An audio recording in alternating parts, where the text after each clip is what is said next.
The week's end top stories at NBR. Sacred Hill has gone into liquidation. KIWIRAIL Chief Executive confident the operating side of the business will be able to stand on its own feet. Metro Glass's online hybrid AGM, a lively affair today. And there's more coming right up. Kia ora and welcome to NBR This Week. We start with a wrap of the end of the week's top business stories for the first week of August from the authority in New Zealand business news since 1970, nbr.co.nz.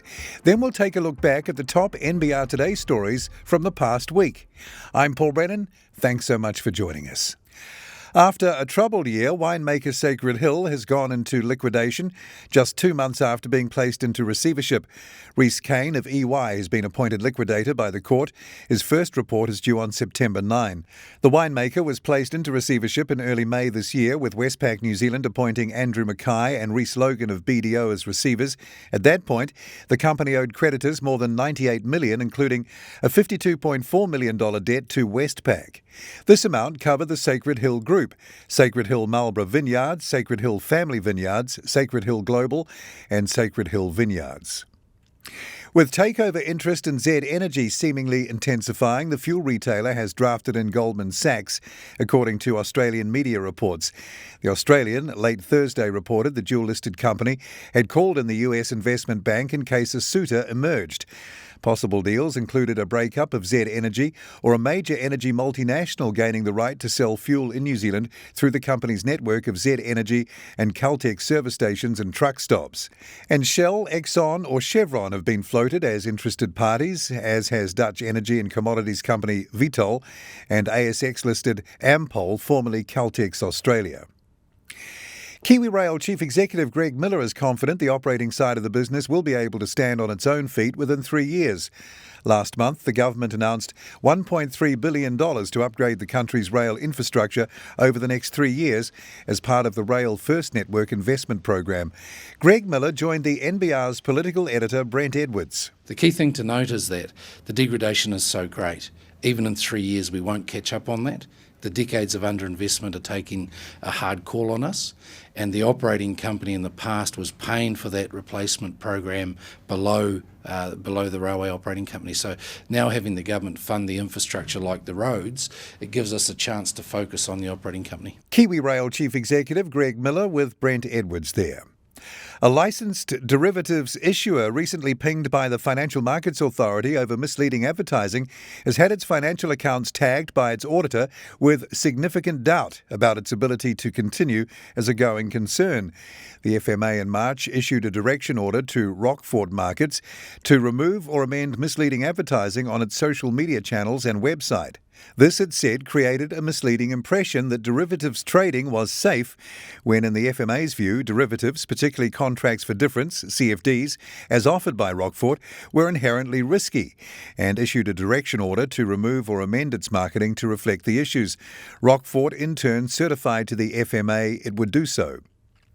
Metro Performance Glass's first ever in-person and online hybrid AGM was a lively affair today, with shareholders putting management through its paces over its performance after many consecutive years of losses.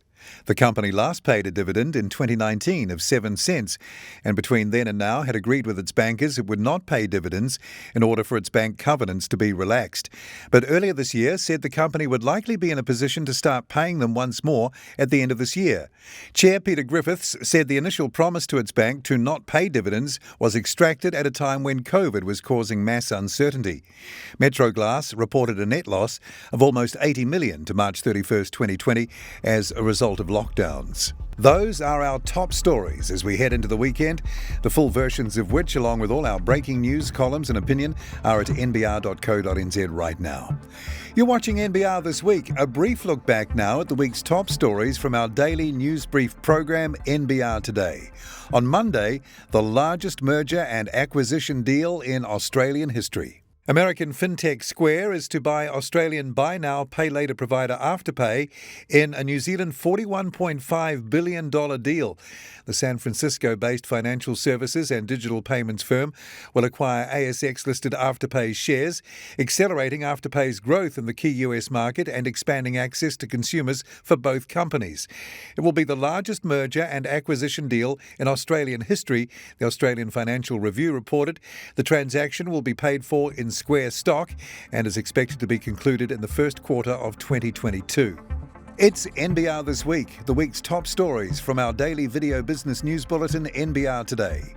From Tuesday, a Marlborough Wine Company's significant deal for Villa Maria. Marlborough Wine Company INDEVIN is not ruling out further acquisitions following its significant deal for Villa Maria yesterday, the latest in a series of wine asset tie-ups the company has made.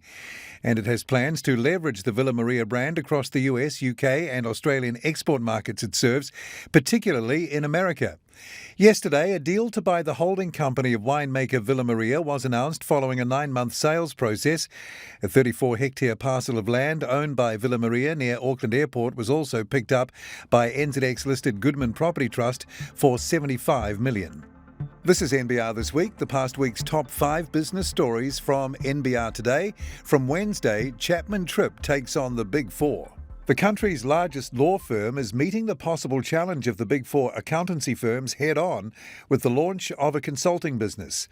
The new service line, CT Consulting, has been in planning since April last year and will be headed by Chapman Tripp tax partner Bevan Miles, who joined the NBR's Hamish McNichol. Initial focus has been primarily around risk advisory and governance. Examples there would be working with financial institutions around conduct and culture type issues, other regulatory change impacting on them. We've also got a really excellent climate risk experts within the firm, so some of our conversations with clients have focused on climate risk and upcoming financial reporting disclosures in that space as well. Chapman Tripp tax partner Bevan Miles with Hamish McNichol there. It's NBR This Week, the top business stories from our daily video news bulletin, NBR Today. From Thursday, the new owners of 43 Arnie Road, Remuera. Wealthy hoteliers, the Pandys, have bought a landmark Auckland mansion once owned by the Nathan family. An entity associated with the head of the Pandy family business, Prakash Pandy, has bought 43 Arnie Road in Remuera, a heritage-listed property known as St Anne's. The 6-bedroom, 4-bathroom home on a 3,062 square metre site sold for $14.15 million, 15% more than its CV of $12.25 million. St Anne's was built in 1914 for Charles Isaac Nathan, son of Arthur Nathan, who founded the trading company A.H. Nathan, which once had shops across Auckland. They were cousins of the founders of retailing and brewing business L.D. Nathan. The Pandys are embroiled in a battle with independent owners of rooms in Auckland's luxury Sofitel Viaduct Harbour.